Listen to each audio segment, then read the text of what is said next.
Dudes bisa diandalkan di momentum kali ini karena RRQ masih unggul. 3 lawan 2 dan Pac-Man. Oke bertemu tapi ternyata masih bisa dihandle dan Koja nyari saja. Juga masih bisa diselamatkan. Abai finasinya. Udah mulai ditatakin dari kejauhan RRQ. Udah tinggal take credit aja. Enjoy momentum ini. Bakal dihabisin oleh Legalat dan kawan-kawan. RRQ.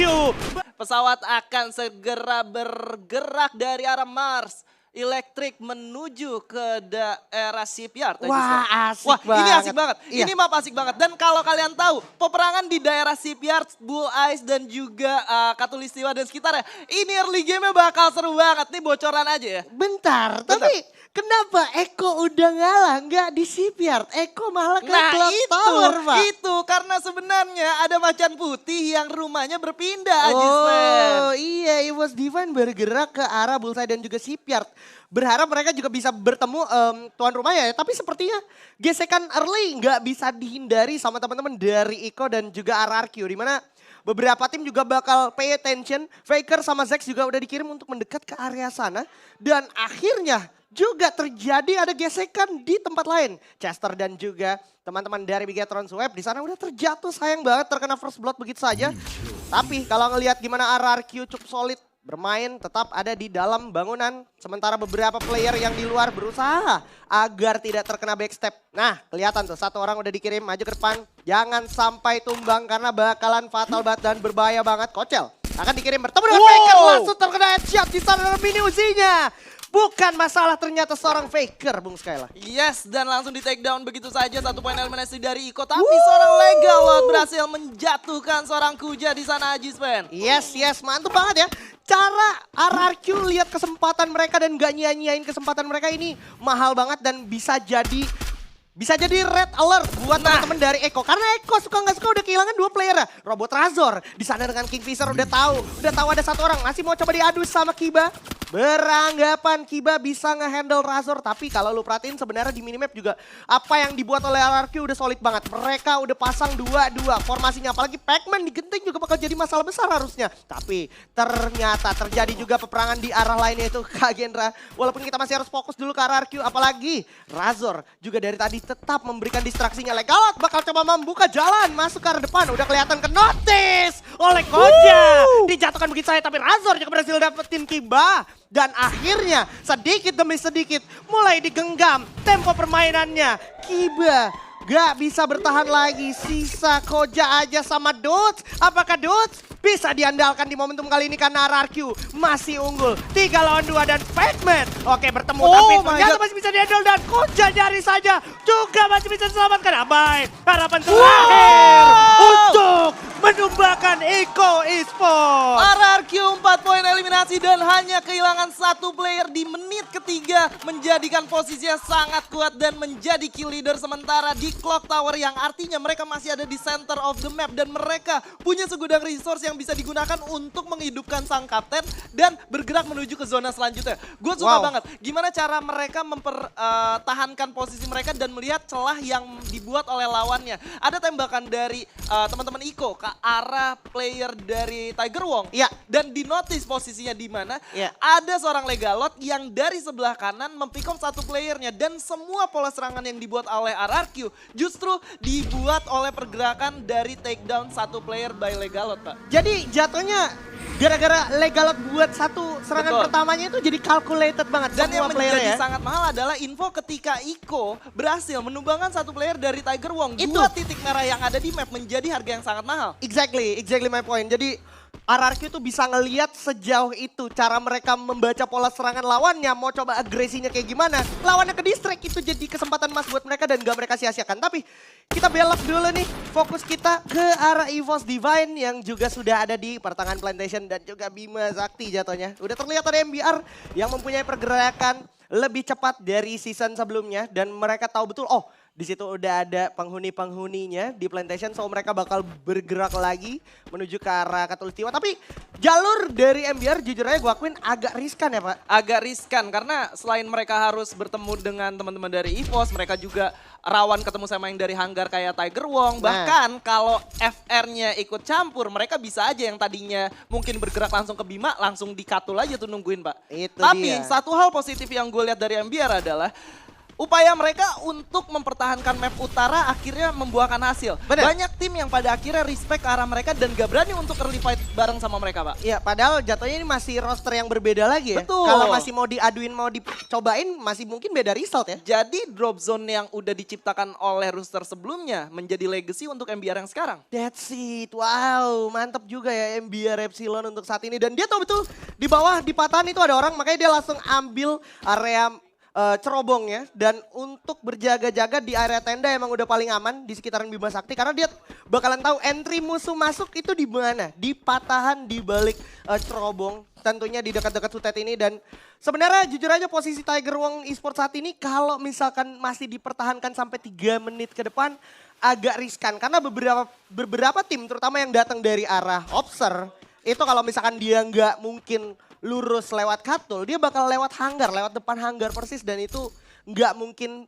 dihindarin. Yang namanya gesekan pasti terjadi Pak di kondisi kayak gitu. Bakal terjadi gesekannya. Tapi Ya. kalau kita lihat dari OP sendiri mereka masih cukup aman bermain di daerah ya? selatan. Pergerakan mereka merupakan salah satu checkpoint yang menurut gua ini bagus tempatnya. Tapi kalau zonanya jauh banget dari lu bakal diajar dari kiri dan kanan Pak. Lu gerak ke kanan, Mars Electric, Ya. atas Factory, sampai patahan batu aura itu.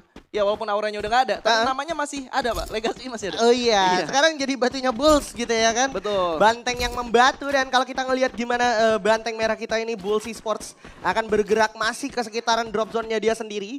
Itu udah agak sulit untuk turun, tapi lebih sulit lagi nanti kalau misalkan SES datang tiba-tiba backstep dari arah belakang. Karena kalau gue lihat petting dari SES di awal-awal itu mulus banget, nggak ada yang ganggu. Apalagi circle juga masih berpusat di sekitaran tengah, jadi end zone-nya kurang lebih masih ada di deket-deket di area kuning tadi kita ya, UAV drone itu kayaknya prediksi gue tuh end zone-nya bakal ada di sekitaran situ. Dan EVOS Divine datang ke arah Arsenal yang memang kebetulan udah diambil.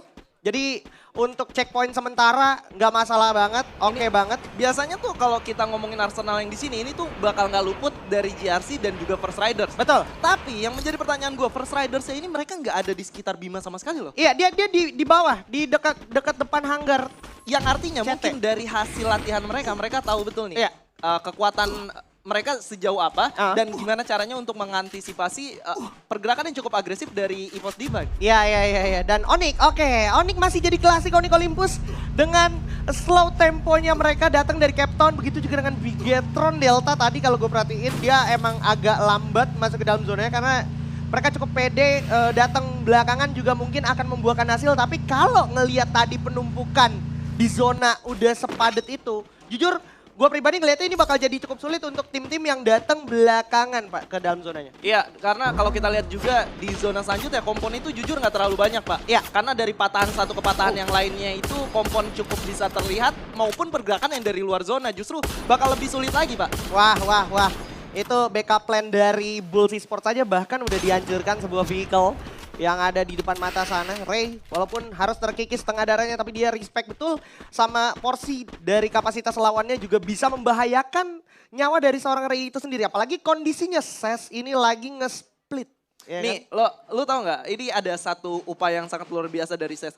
Mereka emang punya vehicle. Ya. Mereka taruh vehicle-nya di tempat yang nggak bisa ditembak dari daerah bawah. Betul. Kalaupun bisa ditembak itu dari belakang dan dari rumah Sultan. Betul. Apa yang mereka lakukan? Mereka nge-split. Dari bawahnya dijagain, dari rumah Sultannya dijagain. Objektif dari SES sendiri adalah nge-cover ini vehicle biar bisa ngebawa mereka sampai ke late game. Ini satu gameplay yang sangat luar biasa karena tadi cukup berbeda sama Bulls. Beda. Ya kan? Beda. Bulls bawa vehicle, dihancurin langsung. Betul. Gitu. Karena dia naruh parkirnya di depan bangunan Satu banget itu, Pak ya. atau mungkin yang kedua emang Bulls nggak mau menggunakan vehicle itu lebih jauh lagi Pak. Betul. Dan sekarang kalau udah begini jadi kelihatan siapa yang bakal siap untuk ngelawan siapa. Sementara kalau ngomongin FR yang udah steady dengan rumah L di Bima Sakti itu yang biasa jadi tempat persinggahan orang-orang rotasi, ini bakal menarik karena FR bakal ke distract sama banyak tim. Dia harus pay attention ke EVOS Divine, dia harus pay attention ke yang ada di atasnya dia kayak contohnya ada RRQ, terus juga bahkan mungkin dari Bulls kalau dia mau turun, Bulls juga bakal connectin fight sama banyak tim. Ada Onyx, ada Kagendra, ada RRQ, mungkin bahkan ada SES juga dari mereka. Iya, tapi gue kalau ngomongin teman-teman dari First Riders ya, ini merupakan salah satu tempat yang bisa gue bilang pedang bermata dua juga ya. Itu dia. Ini satu tempat yang berbahaya, Ya. tapi kalau lu tahu gimana caranya untuk mengantisipasi serangan yang bisa diciptakan di daerah sini? Gua rasa ini menjadi satu tempat yang sangat potensial untuk mendapatkan poin-poin eliminasi, apalagi kalau zonanya ada di mereka. Dengan catatan, lu harus bisa menjaga kompon lu dan lu tahu betul gimana cara untuk bertahan di sana. Kayak gini, ini kalau misalkan beberapa orang fight di luar zona, mereka bisa dapetin poin kill dari jauh, mereka nggak perlu banyak effort, tapi pertanyaan selanjutnya, kalau mereka udah melakukan hal tersebut, zonanya narik lagi ke atas, itu susah juga, Pak. Oh iya bener, kalau zonanya narik lagi ke atas itu bakal PR banget. Dan Abai sepertinya sudah menculik satu player dari Kagendra.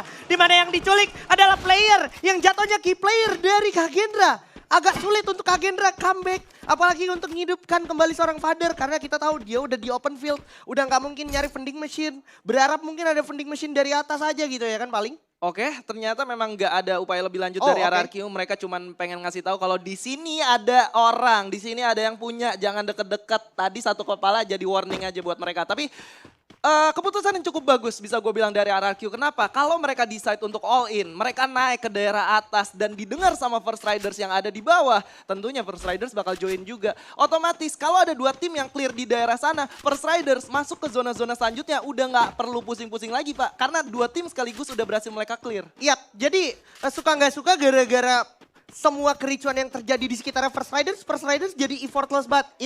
Itu a good side-nya. Tapi bad side-nya kalau First Riders ke distract juga sama apa yang lagi terjadi, itu juga bisa jadi backstep untuk dia dari tim-tim yang lagi ada deket dia. Kayak yang paling mungkin contohnya EVOS Divine. Iya, dan ini EVOS Divine harusnya mereka bisa dapetin 1-2 poin eliminasi dari Tiger Wong. Bahkan kalaupun Tiger Wongnya selamat, ini bakal menjadi makanan untuk MBR. Kecuali ketika fight mereka masih cukup lengkap 4 orang dan mereka berhasil reset, ini bakal jadi 50-50 untuk EVOS dan juga Tiger Wong. Oh my god, Tiger Wong sudah menjalin bulan-bulanan dari dua tim sekaligus kali ini. EVOS Divine udah berhasil confirm poinnya. Ternyata Dimas untuk seorang Excoy. Begitu juga dengan satu orang lagi Faker juga harus tumbang. Masih bisa dihidupkan kembali oleh Hans. Tapi Jojo berhasil dapetin Heki di sisi lain. Dan player dari Bulls ternyata juga bakal memberikan perlawanan. Begitu juga dengan EVOS Divine yang sudah melihat satu player ke arah tim First Rider Storm. Pepeng terus oleh seorang Bion. Satu orang Ikal sudah tumbang. Masih ada satu lagi AC-18 bakal cepat tembak lagi. Dan pada akhirnya Bion berhasil dapetin Ikal di sana. Adrian mungkin dapetin kedai. Puya berhasil dapetin Thanos dan juga Adrian Swap.